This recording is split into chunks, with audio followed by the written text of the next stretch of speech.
Good afternoon and welcome to the evening edition of the 2020 Economic Recession and Preparation channel. I'd like to thank you for joining me today on this special Veterans Day weekend. I want to salute and honor those who have fought hard for our country to maintain its economic position and its moral and physical position around the world for these past over 100 years. I'd like to say thank you to everybody: Air Force, Army, Marines, Coast Guard, first responders, and those who have sacrificed so much so that we can enjoy the good times that we're in right now compared to what's taking place in some other countries in the rest of the world. So thank you again. God bless you. May you continue to stand strong for our country even after your service period has ended. Now, on to the business of the day. I want to talk to you about 6 indicators of incoming economic recession and depression and how close we are to those 6 indicators. But first, I want to mention the hiring slowdown. Companies, according to wallstreetjournal.com, are slowing down on hiring and softening demand for labor. Okay, so this is despite the lowest quote-unquote unemployment rate of 3.6% that they've been telling us in the media. And this is also in spite of the supposedly booming economy that everybody is talking about. So if we're at full employment, and why then is there hiring slowdown happening in most of the American countries? According to the report, economists are roughly split over whether the recent hiring slowdown reflects primarily a shortage of workers or softening demand for labor. Get that? A sign for continuing uncertainty about the outlook. The latest survey of economists shows that 45.3% blame the slowdown on the tight labor market, which has made it harder for many employers to find enough workers.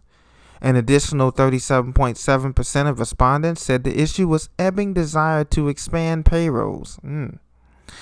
Well, let's go ahead and debunk that myth right now. They're not expanding payrolls. Companies are actually implementing hiring freezes and or laying off people. In the last 2 to 3 months, we have saw companies lay off people at record paces, especially in the retail sector, manufacturing sector, and also in the home building sector. And even in the bank sector, we've experienced layoffs. As you remember, Wells Fargo laid off a few people, a couple hundred people. And even in the healthcare sector, Humana has laid off 500 workers just 2 weeks ago in its headquarters in Kentucky. So we can dispel that myth that they're looking to expand payrolls, according to the Wall Street Journal. Now let's dispel the other myths here. Some economists are blaming this on a tight labor market, which quote unquote many employers finding it hard to find workers. That is a lie. We have over 1 million college graduates graduating in the STEM fields. You know, STEM, that's science, technology, engineering, and mathematics fields. And so there is definitely not a shortage of workers. There is a shortage of demand for workers. Okay, that is the truth. Because there's a softening demand in the labor market, that has led many companies to go broke and bankrupt as they've spent too much money in research and development and the truth in this automation and AI stuff, and they've got too much debt. That's the bottom line. So they can't hire when they have too much debt. Just like in your household, when you have too much household personal debt, you can't go on trips to Tahiti and France and all of these things when your debt load exceeds your income level. Well, the same thing happens in the corporate community, my friends. So that's what's going on. They're tapped out. And they're producing these lies telling us that, oh, it's just this shortage of skilled workers, and all of this nonsense. Now, the probability of an economic recession within the 12 months has increased to 55% within the next 12 to 18 months. And that's what I've been saying all along, that 2020 will be the beginning of the slowdown, and in 2021 we will see the full effects of everything in a bubble coming down in value in this deflationary recession and depression. Okay? So, moving on here, some global economic news before we get to our 6 points warners of the session. The Bank of England is currently warning over global economic troubles to hit the UK. You think? The Bank of England has warned that the British economy will grow by less than half it had predicted just 3 months ago. Well, welcome to the club, England. The U.S. economy GDP, as you know, only grew by 1.9% in the third quarter, and in the fourth quarter is expected to even slow even more. This is according to a CNBC report as of last week. So, even though economists have said that this economy is booming, I don't think a GDP under 3% is booming for anybody, no matter what country you're in. So, if global growth fails to stabilize, or if Brexit uncertainties remain entrenched, monetary policy may need to reinforce the expected recovery in the UK GDP growth and inflation. That's what Bank of England Governor Mark Carney said. He's due to step down at the end of January. He's getting out at the right time because things are certainly going downhill from here for him. He conceded that a rate cut soon was possible. Well, welcome to the club. We've been cutting rates to zero. Now it's a race to zero and negative interest rates for the UK, the US, and everybody else that's left to join the rest of the world, Germany, Sweden, Switzerland, Japan, and other countries that are already in negative interest rate territory as we speak. But on to the main news of the day. Bankrate.com had an article showing us these 6 indicators that recession could be coming, or that recession is here, in my opinion. The yield curve. As you know, we've had an inverted yield curve for the last 6 to 7 months. And that is negative bond rates has created this curve to spin downward sloping. So we do have that. We can check the box off of that.